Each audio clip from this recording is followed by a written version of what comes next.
সাকিবের পারফরমেন্স নিয়ে আলোচনা করতে চাই।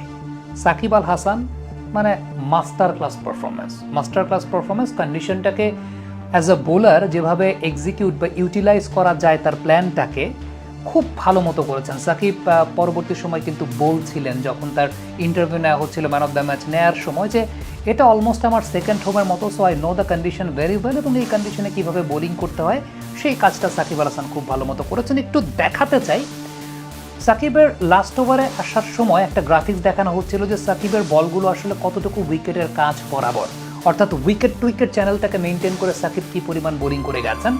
Maximum number of deliveries he bowled within the stump channel, আর বাদ বাকি যে বলগুলো সেগুলো near about the stump channel, মানে স্টাম্পেই হিট করতে যাচ্ছে, মানে স্টাম্পে হিট করতো এরকম, অথবা স্টাম্পে হিট করছে এই ধরনের বল। সো ব্যাটসম্যানকে খুব কশাস থাকতে হয়েছে। আর উইকেট যখন বল একটু সফট হয়েছে, সময় একটু অতিবাহিত হয়েছে, উইকেটে বল লো হওয়া শুরু করেছে, সো সাকিব তার লেন্থটাকে একটু পুল ব্যাক করেছিলেন। লেন্থটাকে একটু পুল ব্যাক করে তিনি এমন একটা লেন্থে বোলিং করেছেন সেটা মোটামুটি 5-5.5 মিটারের মতো যে লেন্থে আছে, একটা উইকেট সাকিবকে দেখবেন যে সামনে বল করে তিনি উইকেট পেয়েছেন, অনেক বেশি সামনে, ব্যাটসম্যানকে সামনে খেলিয়েছেন। তবে সেটা সাকিব আল হাসানের আর্মার ডেলিভারি ছিল। সাকিবের আর্মার এখনকার তরুণ প্রজন্মের ইন্টারন্যাশনাল ক্রিকেটারদের জন্য যে দুর্বোধ্য, আবারও সাকিব সেই স্বাক্ষরটা রেখেছেন। বোলিং অ্যাকশন পরিবর্তন হওয়ার পর সাকিব পিএসএল খেলেছেন, যদিও পিএসএলের সেই জায়গাটাতে অ্যাডজাস্টমেন্টটা ঠিকঠাক মতো হয়নি, তবে সাকিব অ্যাডজাস্ট করতে খুব বেশি সময় নেন না। আপনি তার আর্মারগুলো জাস্ট লুক এট দ্য আর্মার্স, এবং আর্মারের যে প্রোডাক্টিভিটির জায়গাটা, উইকেট যেরকম আচরণ করছে সেই আচরণ অনুযায়ী উইকেট টু উইকেট করিডোরে বল করা, পারফেক্ট লেন্থটা মেনটেন করা। পিচ ম্যাপটা আপনারা দেখেছেন, পিচ ম্যাপটা আপনারা দেখতে পাচ্ছেন যে পিচ ম্যাপে একদম ক্লোজ টু দ্য স্টাম্প যে বলগুলো আপনি, যে দুটো বল আপনি দেখছেন যে উইকেট গিয়েছে অফ স্ট্যাম্পের বাইরে পিচ করা, সেই দুইটা বল কিন্তু আলটিমেটলি ইনকামিং ছিল, বা যেটাকে আমরা বলি যে আর্মার ডেলিভারি ছিল। সো সাকিবের আর্মার এই টাইপের কন্ডিশনে কোন লেন্থে বোলিং করতে হয় এবং উইকেট করিডোরটা মেনটেন করে বোলিং করতে ব্যাটসম্যানকে রীতিমতো নাচিয়েছেন। পঞ্চম উইকেটটা হয়ে যেত, বাট 3 মিটার রুলসের জন্য আসলে পঞ্চম উইকেটটা হয়নি। That's very unfortunate. কেন পঞ্চম উইকেটটা হয়নি সেটা 3 মিটার রুলস, যেটার কারণে আসলে ইম্প্যাক্টটা আম্পায়ার্স কল হয়েছে, এবং উইকেটসটাও পরবর্তী সময় আম্পায়ার্স কল হয়েছে, যে কারণে দুইটা আম্পায়ার্স কল থাকার কারণে একটা আম্পায়ার্স কল হলেই আসলে আর উইকেটটা পান না বোলার, বাট এক্ষেত্রে দুইটা আম্পায়ার্স কল হয়েছে।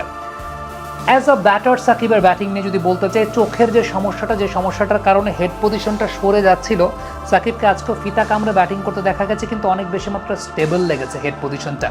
আমরা যদি একটু লাস্ট টি20 ওয়ার্ল্ড কাপে নেদারল্যান্ডস ম্যাচে তার স্ট্যান্ডিং পজিশনের সাথে এখনকার তার স্ট্যান্ডিং পজিশনটা একটু তুলনা করে দেখাই, তাহলে একটা বিষয় খুব ভালো মতো লক্ষ্য করবেন, সেটা হচ্ছে মাথার অবস্থানটা একটু স্টেবল, একটু না বেশ ভালো মতো স্টেবল।